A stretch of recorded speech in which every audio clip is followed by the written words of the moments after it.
As some of you know, Skokie, Illinois once had one of the largest populations of Holocaust survivors anywhere in the world. In 1978, Nazis decided that they wanted to march there.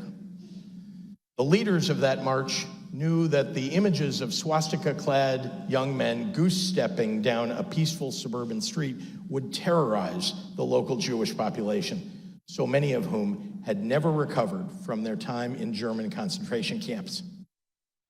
The prospect of that march sparked a legal fight that went all the way to the Supreme Court. I do not invoke the specter of Nazis lightly, but I know the history intimately and have spent more time than probably anyone in this room with people who survived the Holocaust. Here's what I've learned. The root that tears apart your house's foundation begins as a seed of distrust and hate and blame. The seed that grew into a dictatorship in Europe a lifetime ago didn't arrive overnight.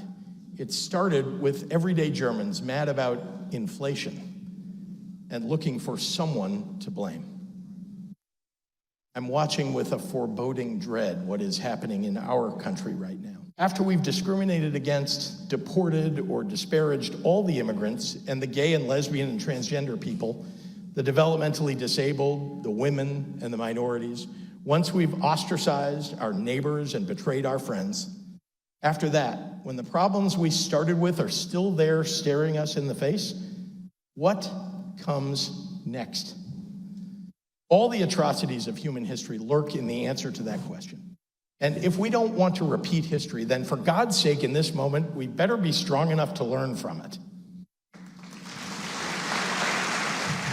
My oath is to the Constitution of our state and of our country. We don't have kings in America, and I don't intend to bend the knee to one. If you think I'm overreacting and sounding the alarm too soon, consider this. It took the Nazis 1 month, 3 weeks, 2 days, 8 hours, and 40 minutes to dismantle a constitutional republic. And all I'm saying is that when the 5-alarm fire starts to burn, every good person better be ready to man a post with a bucket of water if you want to stop it from raging out of control.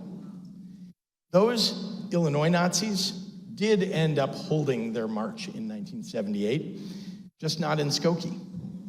After all the blowback from the case, they decided to march in Chicago instead. Only 20 of them showed up. But 2,000 people came to counter-protest. The Chicago Tribune reported that day that the rally sputtered to an unspectacular end after 10 minutes. It was Illinoisans who smothered those embers before they could burn into a flame. Tyranny requires your fear and your silence and your compliance.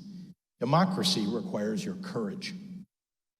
So gather your justice and humanity, Illinois, and do not let the tragic spirit of despair overcome us when our country needs us the most. Thank you.